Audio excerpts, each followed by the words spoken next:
I mean, talks can be successful. The question is, Lisa, and I think your question cuts to the core.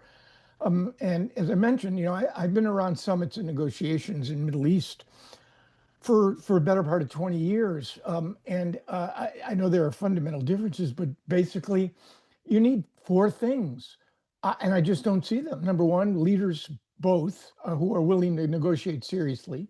Second, a mediator that not only appears to be, but is prepared to use both honey and vinegar, incentives and disincentives, and hasn't adopted fundamentally the side of one over the other. You need urgency. You need enough pain and prospects of gain to get the parties to a negotiating table and to keep them there. And then finally, you need a deal that both sides can walk away from the table and say to their respective constituencies and to themselves, we won. Frankly, guys, I mean, I've been wrong before. I just don't see any of these four factors present in the current circumstances. Aaron, what's the likelihood that President Trump will effectively wash his hands of this whole thing and just kind of let the Europeans deal with the Russians? I mean, so far that approach, walking away from the table, appears to have not cost him much politically on just about any issue.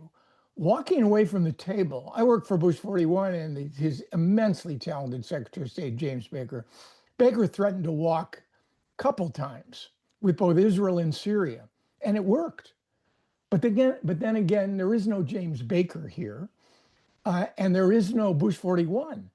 So yeah, walking away from the table, if it's meant as a tactic to get the parties to get serious, both of them, I might add, can be an effective tactic. But walking away with no strategy, walking away out of disgust and frustration, walking away because you really don't want to press both sides to the end game because your attention is easily distracted and lies elsewhere, that's not a good look. Now, what about the last time? I just have to point out President Trump met with Zelenskiy. It didn't go so well. There was a shouting match. There was a briefly pause of military aid to Ukraine. Are we expecting something a little bit more civil this time around? I would expect the answer is yes. I think, and again, I don't know what the reason for this next step would be, but I think Mr. Trump would like to have one more round. You have Anchorage with Putin, got Zelenskiy and the Europeans in Washington. I think President Trump would like to have a trilateral. Now, if in the wake of that, he could walk away, he'd have a little more credibility, but I don't see, frankly, the point of a three-way meeting right now. And Zelenskiy has to make a decision. Is he going to shake the hand of Vladimir Putin while Vladimir Putin kills Ukrainians?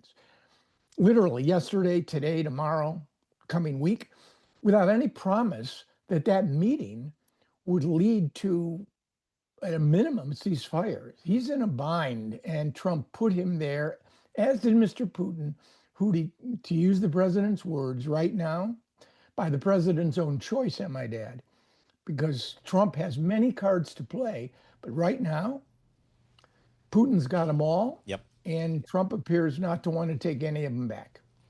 Aaron, you referenced Secretary Baker back in the Bush 41 White House. Where is the State Department in this White House? Where is the Secretary of State? It just seems to be Donald Trump and Donald Trump alone. Is that kind of the where it is and where it should be? That would be my read. I mean, I worked for half a dozen secretaries of state of both political parties.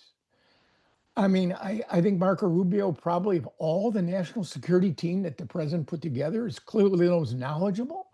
And before he accepted this job, sympathetic and empathetic to many of the policies, including the dissolution of USAID, that Mr. Trump has presided over. So, no, I don't think Marco Rubio is an effective Secretary of State.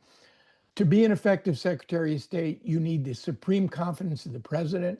You need to be a really good negotiator. Baker and Kissinger come to mind here.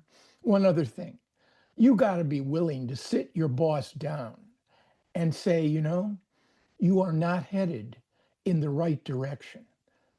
And I have a way we can try to make this better. He's not willing to do that.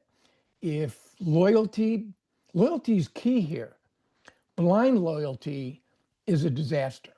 And if Marco Rubio isn't willing to say to the president, or Witkoff for that matter, the envoy for everything, this isn't going to work.